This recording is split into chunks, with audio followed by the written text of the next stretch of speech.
insuficiente, ¿no? Es el tamaño promedio, o sea, no se cubre a todos los pobres y a los pobres no se les da necesariamente lo suficiente para que alcancen a la línea de pobreza. Y es en parte, en el caso de México y Perú, es que el presupuesto dedicado a este tipo de programas es relativamente pequeño, ¿no? En Bolivia no es pequeño, pero Bolivia tiene la herencia de lo que se adoptó en los principios de los 90 de transferencias universales. No sé si se acuerdan que cuando privatizaron las minas, decidieron de que todo el mundo iba a tener derecho a una pensión universal, rico, pobre o clase media, y eso se ha mantenido. El programa que es el equivalente, digamos, a nuestras oportunidades y Bolsa Familia en Brasil es el que llama el bono Juancito Pinto. Y ese se da a todos los niños que van a escuela primaria, no importa el origen. Entonces, de hecho, Bolivia desperdicia parte de estos recursos en población no pobre, ¿no? Entonces, por eso no puede realmente avanzar tanto como podría en la reducción. En Brasil, si bien tiene programas muy bien focalizados, hay otros que por diseño no lo son, pero eso, si quieren, lo hablamos en otro momento. El otro problema que hay que limita la capacidad redistributiva y de reducción de la pobreza de la política fiscal, ese es el uso de impuestos, yo lo llamo antipobres, el consumo de básicos, ¿no? Como en el caso de Brasil, que ya lo comentamos. Entonces aquí vuelvo a repetir, es la misma gráfica, pero aquí en líneas, qué es lo que pasa con la pobreza postfiscal en el caso de Bolivia y Brasil, que suben por encima de la pobreza con ingreso de mercado. Los subsidios, también hay un uso excesivo de subsidios regresivos o poco progresivos, ¿no? Y eso ocurre, por ejemplo, en Argentina, que se ve muy redistributiva hasta que llegamos a los subsidios. Hay subsidios que son, por ejemplo, a la manufactura, comunicación, agricultura y a las aerolíneas, esos no son progresivos. El subsidio a la gasolina en Bolivia tampoco. Y en México el subsidio para reducir el costo de las escuelas privadas, que ustedes deben saber más que yo. Deducciones. Sí, que es un subsidio. Luego, ahora déjenme cerrar. Elementos para recordar. Acuérdense siempre que el efecto sobre la desigualdad y la pobreza pueden ir en direcciones contrarias y que cuando queremos analizar el efecto de un impuesto, una reforma impositiva, se tienen que ver ambas, siempre. ¿Y por qué? Porque cuando se suman los impuestos al consumo, la pobreza sube por encima en en varios de los países en donde hemos estado estudiando. De hecho, los pagadores netos al gobierno, en términos efectivos, en varios países empiezan al nivel del segundo decil. ¿Okay? En México empieza a nivel del cuarto, quinto. Pero en algunos países empieza a nivel del segundo, tercer decil. Si se eliminan subsidios, es otra cosa que recordar, aunque sean regresivos, las medidas compensatorias deben estar en vigencia. ¿Por qué? Porque la eliminación de esos subsidios, aunque sean regresivos, va a aumentar la pobreza. ¿Okay? Ese es el tema que uno siempre debe recordar. Y ahora termino con el punto que espero enlace con el tema de lo que no pude trabajar aquí. En las encuestas de hogares no está la población de altos ingresos. Entonces, esto es un poquito una cuestión anecdotaria, pero en cierto momento yo utilicé los reportes de Merrill Lynch y Forbes y dije, bueno, a ver, vamos a suponer un retorno promedio del 5% de la riqueza, que es el retorno promedio tradicionalmente utilizado como estándar, a la riqueza que se supone tiene las personas ricas en América Latina, ¿no? Las ricas y las ultra ricas y las ultra ricas, ¿no? Y los millonarios. Entonces me sale que esos son ingresos mensuales por individuo de la gente que tiene más de $1 millón de dólares o más, $64,000 al mes en promedio para ese grupo. De 30 millones o más serían $2 millones al mes. Y con 1.000 millones o más me salían 16 millones. También calculé para Carlos Slim y me salía como $115 millones al mes. Si suponemos, si lo usara como ingreso, ¿no? Sobre eso. Su flujo, exacto.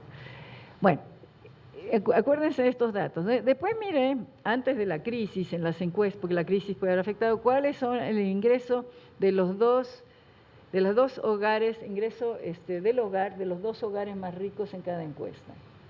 Entonces, el ingreso mensual. En Argentina me dio que era en promedio para esos 2 hogares más ricos, poco por debajo de $15.000 al mes. En Brasil, 70.000, se aproxima a los del millón anterior, pero esto es para todo el hogar, no por individuo. Si lo dividimos por el número de individuos, sería mucho menos. México, $43.000 al mes. Y Perú, 17.000. Obviamente no están, ¿no? Los ricos aquí, y bueno, ustedes tienen estimaciones, no sé si también las hicieron por niveles, a lo mejor puedes contar un poco sobre eso después, Raimundo.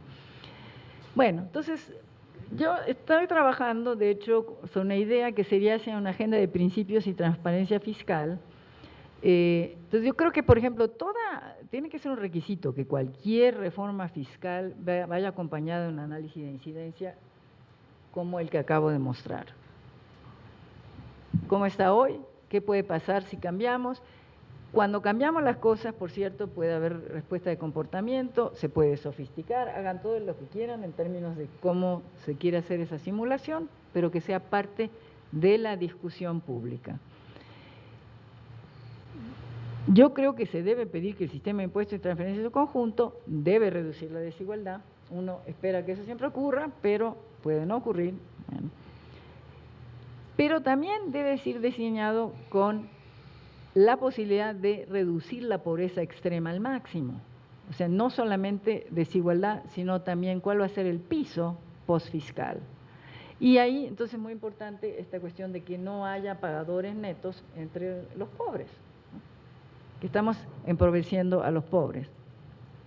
Y por último, para poder hacer el análisis cabal de cuál es la incidencia realmente de los impuestos en términos de toda la distribución, incluyendo a la población de altos ingresos, la información de las declaraciones de impuestos debe hacerse pública, obviamente sin identificar a los usuarios.